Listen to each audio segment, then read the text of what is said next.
UKIP spokesperson David Rowlands. Minister, I think it is true to say that university students are often portrayed in a negative way.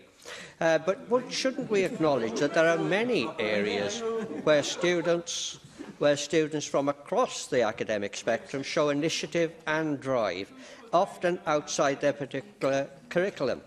It is true that it is therefore gratifying that Welsh students outperform those in other parts of the UK with regard to setting up their own business. So do you agree we should celebrate the fact that up to 13% of Welsh students leave and set up their own businesses, and that this figure outstrips any other part of the UK? I very much agree and celebrate the fact that Wales has the highest rate of graduate entrepreneurship and business startups than anywhere else. It's the highest rate in the UK. No other part of the UK has a higher rate. And that's largely down to the interventions that universities make, of course, and also working in partnership with government, what we do, through, for example, Big Ideas Wales, which is designed to inspire young people when they're at school to be entrepreneurs and to own their own and operate their own business. Well, I thank the Minister for that. Some critics point out that given the fact that as much as 44% of these startups end in failure, and that would-be entrepreneurs attempt this route because they are unable to find suitable employment.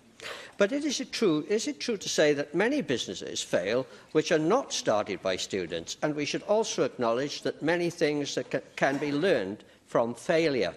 There are many reasons for the failure of a business, but probably the most frequent is poor market research and lack of capital.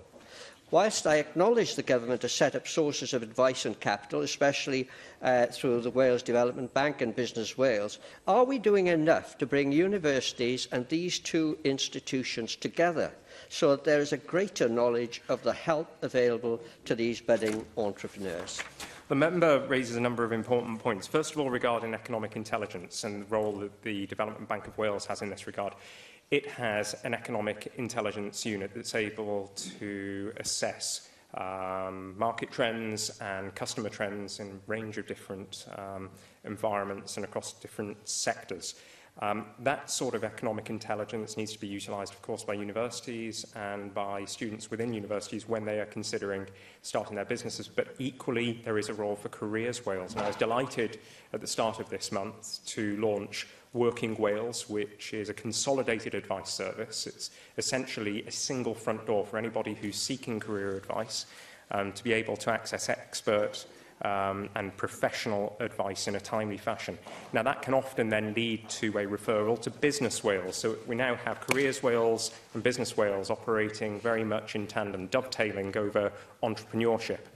And Business Wales has been incredibly successful in supporting business births in recent years, to the point now where we have a record number of businesses existing in Wales. We are preciously close now to having 260,000 businesses operating in Wales, and we have a record number of businesses that are headquartered here in Wales.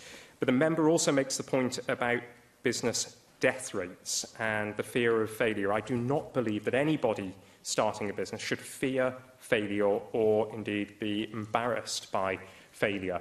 Failure is part of the learning process in life, and that includes in business. And at the moment, the business death rate in Wales is something in the region of 10.4%. Across the UK, the business death rate is 13.1%. In order to have a dynamic economy, you also have to have churn within the economy. And for that reason, I would say to anybody who is considering starting a business, do not fear failure, particularly on your first attempt, because many of the most successful business people in our country have failed not just once, but on many occasions. Question 3.